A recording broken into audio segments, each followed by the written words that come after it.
तुम्हारे पेरेंट्स तुमको किसी भी डिप्रेशन में डूबने नहीं देंगे। एक चीज याद रखना, एक चीज बहुत अच्छे से याद रखना, मैं आपको एक सिंपल सी बात बता रहा हूं। एक इंसान इंसान तब तक रहता है जब तक वो पेरेंट्स नहीं बनता।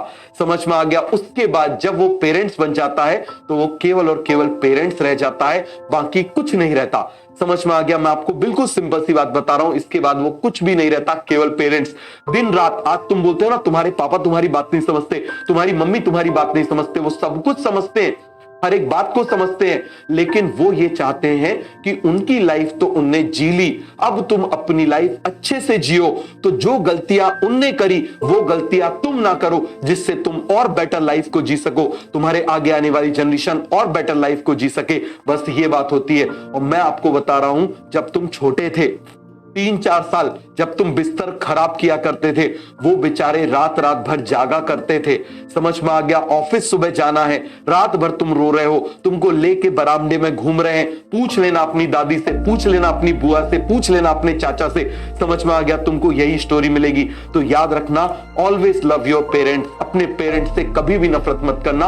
और स्पिरिचुअल लेवल पर भी मैं आपको बता देता हूं कि यदि आप अपने पेरेंट्स से नफरत करते हो तो आपका दिमाग कभी काम नहीं करेगा। समझ में आ गया? हमारी बॉडी में 7 एनर्जी सेंटर्स होते हैं, उसमें सबसे पावरफुल यहां पर होता है आज्ञा चक्र, वो कभी वर्क नहीं करता। यदि आप अपने पेरेंट्स से हेट करते हो और ये वर्क नहीं करता तो कभी लाइफ में अचीवमेंट नहीं होंगे। ये बात बहुत अच्छे से समझ लो। यदि अचीवमेंट नहीं हो रहे तो चेक करो, तुम अपने पेरेंट्स से नफरत तो नहीं कर रहे हो, तुम अपने पेरेंट्स से कहीं गड़बड़ तो नहीं कर रहे हो। और यदि अचीवमेंट चाहते हो तो जाओ, मन में उनसे माफी मांग लो, सुबह जाके उनके पैर पड़ लो, तुम देखो तुमको ब्लेसिंग मिलेगी। जीते जागते चलते फिरते भगवान है वो। समझ में आ गया? जीते जागते चलते फिरते भगवान है। और कई बच्चे क्या करते हैं, किसी भी रीजन से क्या करते हैं, अपनी लाइफ को एंड कर लेते हैं। मैं तुमको बता रहा हूं, जो बच्चे ऐसा कर लेते हैं चले जाते हैं, लेकिन उनके पेरेंट्स की लाइफ नर्क के बराबर हो जाती है, नर्क में जीने वाली लाइफ हो जाती है। मैं बता रहा हूं, मेरा छोटा भाई है, उसका एक दोस्त था, बहुत जबरदस्त दोस्त था, और मतलब एक्सपायर हो गया वो। उसके फादर, मैं बता रहा हूं, इतने जबरदस्त पर्सन थे, इतने जबरदस्त, क्या जबरदस्त नेचर था। जैसे ही वो एक्सपायर हुआ उसके बाद उनने जीने की इच्छा ही खत्म हो गई। कहीं पर भी शराब पी के कहीं पर भी पड़े रहते हैं। उनको देख के बड़ा दुख होता है, बोले अब क्या लाइफ है, कैसी लाइफ है। तो इसीलिए आप इस बात को समझो, आपके पेरेंट्स आपको इतना ज्यादा प्यार करते हैं, आप समझ ही नहीं सकते। समझ में आ गया? आप तब समझोगे जब आप खुद बन जाओगे पेरेंट्स।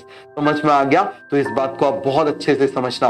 क्लियर हो गया? तो कभी भी कोई ऐसी हरकत मत करना। नीट निकालना, NEET is the part of life, it is not the life. IIT is the part of life, it is not the life.